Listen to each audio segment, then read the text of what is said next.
ప్రియమైనటువంటి వాళ్ళారా, మీ అందరికి వందనాలు. మరి ఈ యొక్క ఉదయకాల సమయంలో మనం మరి మొదటి సమయాల గ్రంథం 28వ అధ్యాయం ధ్యానిస్తా ఉన్నాం. ఈ అధ్యాయంలో మరి దావీదు యొక్క శ్రమలకు ముగింపు అన్నట్లుగా కొన్ని సూచనలు మనకు కనపడుతూ ఉన్నాయి.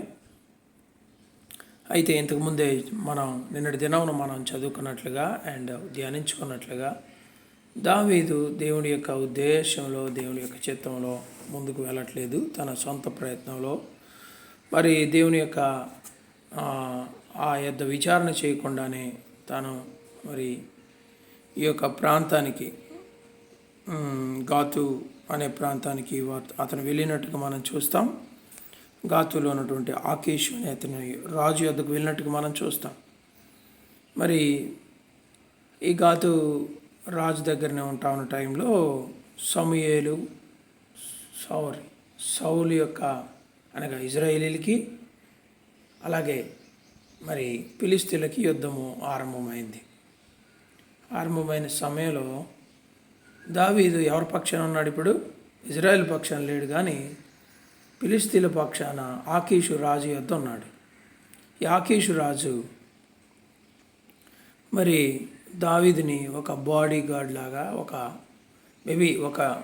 ఒక సమూహం లాగా, తనకు ఒక ప్రత్యేకమైనటువంటి ఆర్మీ మెంబర్గా అన్నట్టుగా ట్రీట్ చేస్తూ ఉన్నాడు. ఎందుకంటే దావీదు మీ దగ్గర దాదాపు 600 పీపుల్ ఉన్నారు, 600 మంది ప్రజలు దావీదు పక్షాన ఉన్నారన్నమాట.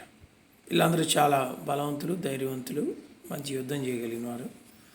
సో నువ్వు మాతో కలిసి మాకు యుద్ధం చేయి అని చెప్పి దావీదుని అతడు అడుగుతాడు. ఎవరో ఈ యొక్క గాతువాడైనటువంటి ఆకీషు అడుగుతాడు. ఈ ఆకీషు మాటను బట్టి ఇప్పుడు ఏం చేయాలి చెప్పండి? దావీదా అటు చూస్తేనేమో సొంత ప్రజలు, ఇటు చూస్తేనేమో కష్ట సమయంలో ఆశ్రయం ఇచ్చినటువంటి వ్యక్తి. అయితే ఇక్కడ అతనికి ఎస్ చెప్పడు, కానీ దాన్ని దాటవేసినట్టుగా మనం చూస్తాం. అండ్ నేనేం చేయబోతున్నానో నువ్వు చూస్తావు అని చెప్తాడు అన్నమాట. సో చెప్పి ఆ విషయాన్ని దాటవేస్తాడు. అందుకు ఆకీష్, అలాగైతే నిన్ను ఎప్పటికీ నాకు సంరక్షకుడిగా నిర్ణయించునని చెప్తాడు. తను చెప్పినటువంటి మాటలను బట్టి సో మరి ఇతడు సంరక్షకుడిగా ఉంటాడు అనుకుంటాడు. ఇదే సమయంలో సమూయేలు యుద్ధానికి వెళ్ళే ముందు మరి తనకు చాలా బాధలో ఉంటా ఉన్నాడు. ఎందుకంటే యుద్ధానికి వెళ్ళాలి, యుద్ధంలో మరి తను జయం పొందుతాడా లేదని దేవుడి యొద్ద విచారణ చేయాలని చూస్తూ ఉన్నాడు. ఇక్కడ ఒక మాట మనం తప్పకుండా సౌలుని అభినందించాలి. అవును, అదే రైట్. సౌలుని మనం అక్కడ అభినందించాల్సినటువంటి అవసరం ఉంది. ఎందుకంటే సౌలు ఇక్కడ దేవుడి యొద్ద విచారణ చేస్తున్నాడు. దావీదేమో దేవుని యొద్ద విచారణ చేయవలసినటువంటి వ్యక్తి శత్రువుల క్యాంపులోకి వెళ్ళి శత్రువులతో చేతులు కలిపిన వాడుగా ఉంటా ఉన్నాడు. This is really a tragic thing. But of course సౌలు దేవుని యొద్ద మొరపెట్టినప్పటికీ దేవుని యొద్ద ఏ విధమైన సమాధానం రాదు. యెహోవా యొద్ద విచారణ చేసినప్పటికీ యెహోవా స్వప్నం ద్వారా నైనను, ఉరీము ద్వారా నైనను, ప్రవక్తల ద్వారా నైనను ఏమీ సెలవీయకుండెను. ప్రియమైనటువంటి వాళ్ళరా, దేవుడు ఎందుకు సెలవిస్తాడు చెప్పండి? అవసరమైన సమయంలో దేవుని యొక్క మాట వినకుండా దేవుని ఉద్దేశాన్ని పక్కన పెట్టేసి దేవుని యొక్క ప్రవక్తలకు విరోధంగా దేవుని ప్రవక్తలనే చంపించేశాడు క్యాండిడేట్. ప్రియమైనటువంటి వాళ్ళరా, మరి ఇంత చేసినటువంటి వ్యక్తితో దేవుడు ఏం మాట్లాడతాడు? సరే, ఆయన పశ్చాత్తాపడ్డా? మరి మార్పు చెందాడా? మారు మనసు పొందాడా అంటే లేదు. సో దేవుడు ఎలా మాట్లాడతాడు? అప్పుడు ఇక దేవుని యొద్ద సహాయం దొరకట్లేదని తనకు మరి సోద చెప్పే కర్ణపిశాచం గల వ్యక్తుల ద్వారా సహాయం దొరుకుతుందేమో అని ప్రయత్నం చేశాడు. అక్కడ ఇంతకన్నా ముందే సౌలు దేశంలో ఉన్న కర్ణపిశాచములుగా చెప్పేవారందరినీ హతమార్చి ఉన్నాడు. అయితే ఇప్పుడు ఎవరో ఒక ఆమె ఎక్కడ ఉందంటే ఆమె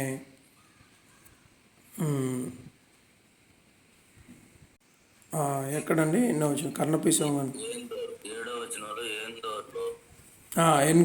ఎన్గోరులో కర్ణపిశాచం గల ఒకటి ఉన్నదని చెప్పి.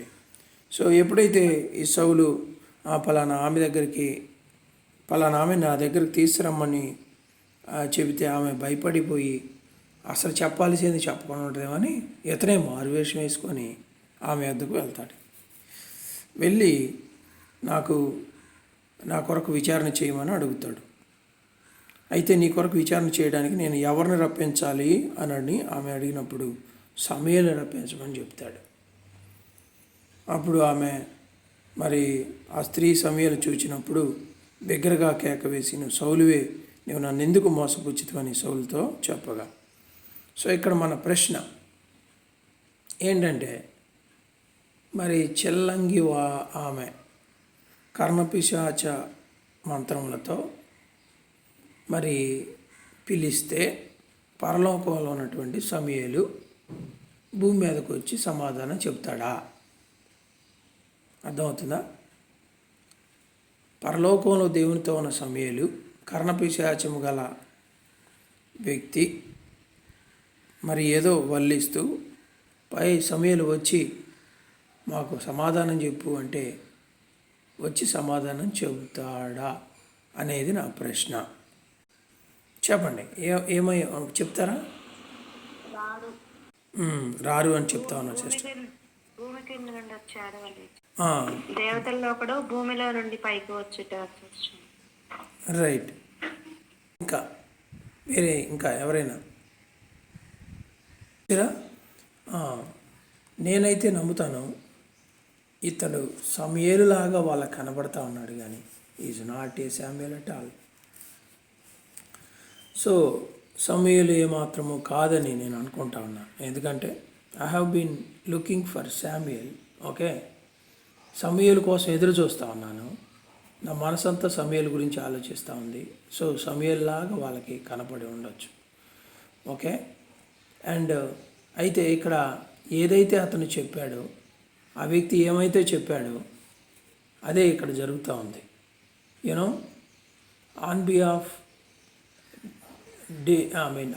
the Lord, on behalf of the God, even Satan also and satanic spirits also will speak the truth. సైతాను సమూహం కూడా సత్యాన్ని చెబుతావి అని మనం అర్థం చేసుకోవాలి. ఇక్కడ సమూయేలు లాగా వారికి కనబడి రైట్. సో ఏం చెప్పాడో చూద్దాం. ఓకే,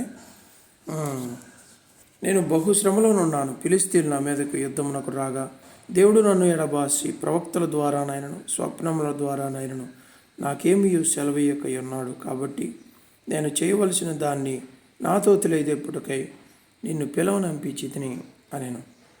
అందుకు సమూయేలు, యెహోవా నేను ఎడబాసి నీకు పగవాడు కాగా నన్ను అడగటం వలన ప్రయోజనమేమి అని చెప్పడం మనం వింటా ఉన్నాం.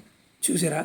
అంటే యెహోవా నిన్ను ఎడబాసాడు, పగవాడుగా ఉన్నాడు, దెన్ నన్ను అడగటం వల్ల ప్రయోజనం ఏంది అంటే నాకు అనిపిస్తూ ఉంది డెఫినెట్గా అంటే దేవుడు సంబంధించినటువంటి వ్యక్తులు కాదు అనేది అర్థమవుతోంది. యెహోవా తన మాట తన పక్షమునుగానే నెరవేర్చున్నాడు. నా ద్వారా ఆయన సెలవిచ్చి ఉన్నట్టు నీ చేత నుండి రాజ్యం తీసివేసి నీ పొరుగువాడైన దావీదునకు దాన్ని ఇచ్చి ఉన్నాడు. యెహోవా ఆజ్ఞకు నీవు లోబడక అమాలేకుల విషయంలో ఆయన తీక్ష్ణమైన కోపము నెరవేర్చకపోయిన దాన్ని బట్టి యెహోవా నీకు ఈవేళ ఈ ప్రకారముగా చేయుచున్నాడు. సో మేబీ ఒక సత్యమే చెప్పడం మనం వింటా ఉన్నాం, సత్యం చెప్పడమే చూస్తూ ఉన్నాం. అయితే డోంట్ అజ్యూమ్ దాట్ డెఫినెట్గా సమూయేలు ఇక్కడ వచ్చాడని అనుకోమాకండి. కానీ సమూయేలు లాగా వారు ట్రీట్ చేయబడి ఉండొచ్చు. అండ్ ఒకవేళ మనం ఒక రకంగా అనుకుంటే సైతానైనా అయి ఉండొచ్చు, లేదా దేవుని దూత అయినా అయి ఉండొచ్చు. అయితే దేవుని దూత చెల్లంగి వాళ్ళు చేసినటువంటి ఆ కర్ణపిశాచ మంత్రముల వలన రాడు. కానీ ఇక్కడ సౌలుకి అసలు ఉన్న సత్యం ఏంటో తెలియజేయడానికి, అసలు ఏం జరగబోతుందో చెప్పడానికి, సౌలు భ్రష్టత్వాన్ని ఎత్తి చూపడానికి మాత్రమే ఒకవేళ ఇలా దర్శనమిచ్చి ఉండొచ్చేమో అని నేను అనుకుంటా ఉన్నాను ప్రియమైనటువంటి వాళ్ళారా. ఎందుకంటే ఈమె ఏమీ ప్రయత్నం చేసినట్టుగా లేదు, ఎవరిని నీకు రప్పించాలి అని చెప్పినట్టుగా ఉంది. కానీ ఆమె పలానా సమయంలో రండి మాట్లాడండి అని ఏదో ఆమె తెలిసినటువంటి భాషలో ఏమి చెప్పినట్టుగా మనకు అనిపిస్తలేదు. So we can definitely assume that, అంటే Bible is silent in this matter actually. ఆ తర్వాత మనం సౌలుకి ఇలా కనబడింది, సమయలు కాదు, వాళ్ళు వీళ్ళు అని ఎక్కడ మనకు రాయబడలేదు. అండ్ దీనికి సంబంధించినటువంటి సత్యం మనం ఎక్కడ కనుగొనం. కానీ అయితే దేవుడు దెయ్యం సంబంధించినటువంటి వ్యక్తుల ద్వారా పనిచేస్తాడు అని మనం ఏమాత్రం అనుకోకూడదు. అయితే ఇప్పుడు సౌలు యొక్క పరిస్థితిని బట్టి సౌలుకి సత్యం ఏదో తెలియజేయటానికి ఒకవేళ దేవుని యొక్క దూత మేబీ అతడికి ప్రత్యక్షమై ఒకవేళ చెప్పితే చెప్పవచ్చు, లేదా మరి ఆ యొక్క దెయ్యములు కూడా అనగా సైతాను కూడా దేవుని యొక్క ఆధీనంలోనే ఉన్నాయి అనగా, అంటే దేవునికి విరోధంగా అవి ప్రయత్నం చేస్తూ ఉంటాయి. కానీ దేవుడు యొక్క సార్వభౌమాధికారం కింద even Satan spirits also should be bow down కదా. So they have an agreement. So సైతాను యొక్క పనులు ఎవరు చేస్తారో వారికి సైతాను మీద అధికారం ఉంటుంది. దేవుడి యొక్క పనులు ఎవరు చేస్తారో, లేకపోతే దేవుని యొక్క బిడ్డలుగా దేవుని యొక్క సత్యాన్ని, దేవుని యొక్క వాక్యాన్ని, దేవుని యొక్క ఆజ్ఞను ఎవరైతే వెంబడిస్తారో వారి మీద దేవునికి అధికారం ఉంటుంది. సో సైతాను వశముల నుంచి తన బిడ్డలను తప్పించడానికి దేవునికి ఆ శక్తి ఉంది. ఆ ప్రాసెస్లో ఆయనకి క్లెయిమింగ్ ఉంది. డెఫినెట్గా వీ నో దట్, అది మనకు తెలుసు. ప్రియమైనటువంటి వాళ్ళ మరి ఈ పరిస్థితుల్లో సౌలుతో సత్యాన్ని తెలియజెప్పడానికి మేబీ దేవుడే దూతను పంపించి ఉండొచ్చు, లేదా ఒకవేళ దెయ్యమే సత్యం చెప్పి ఉండొచ్చు. ఈ రెండిట్లో ఏదో ఒకటి జరిగి ఉండాలి. సో ఏది ఏమైనా తర్వాత ఈ విషయం తెలిసిన వెంటనే అతడు ఎప్పుడైతే సమూయేలు మాటలకు సౌలు బహుభయం ఉంది, వెంటనే నేలను సాష్టాంగపడి దివారాత్రము భోజనం ఏమీ చేయక ఉండినందున బలహీనుడాయను. Yes, this is the tragic situation of the సౌలు యొక్క చాలా క్లిష్టమైనటువంటి మరి కష్టమైనటువంటి పరిస్థితి ప్రియమైనటువంటి వాళ్ళరా. వెంటనే మరి అప్పుడు భోజనం చేయకపోవడం వల్ల మరి రాజుగారు కదా, రాజుగారు భోజనం చేయకపోతే అట్ట అని చెప్పి అక్కడ ఉన్నటువంటి ఆ స్త్రీ బతికినాడడం మనం చూసారా.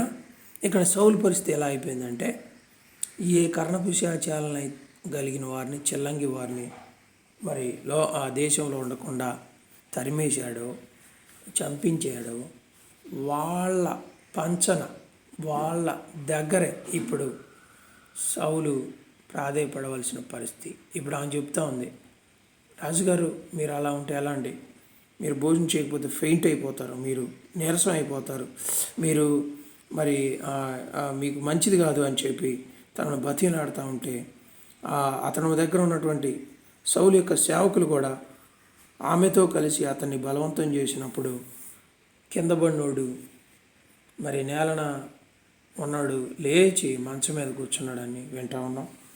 అప్పుడు మరి కొవ్విన పెయ్య ఒకటి ఆ ఇంట్లో ఉందంట, దాన్ని వధించి ఆ స్త్రీ దాన్ని తీసుకొని త్వరగా వధించి పిండి తెచ్చి మరి పిండి తీసి పులుసు లేని రొట్టెలు కాల్చి తీసుకొని వచ్చి సౌలుకి ఇచ్చినట్టుగా చూస్తాం. సౌలు సేవకులను వడ్డించగా వారు భోజనం చేసి లేచి ఆ రాత్రి వెళ్ళిపోయారు.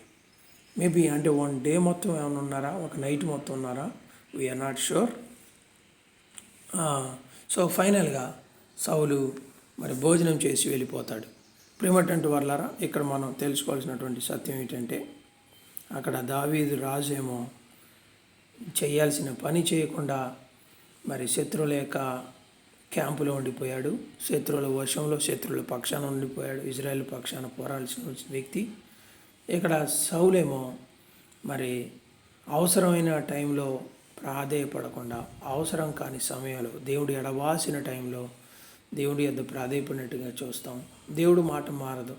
ఒకవేళ సౌలు పశ్చాత్తాపంతో ప్రభు యొద్దకు వెళ్ళుంటే మరి ప్రభు తప్పకుండా సహాయం చేసేవాడు. ఒకవేళ తను ఉపవాసం ఉండి ప్రార్థన చేసినట్టు కానీ, మరి తండ్రి ఆయన సౌలు యొక్క రాజ్యంలో ఉన్నటువంటి అందరికీ చాటింపు వేసి, yes let's do fast and pray, let God speak to us, దేవుడు మనతో మాట్లాడాలి అని ప్రార్థన చేసినటువంటి ప్రయత్నం కానీ ఏమి చేయలేదు.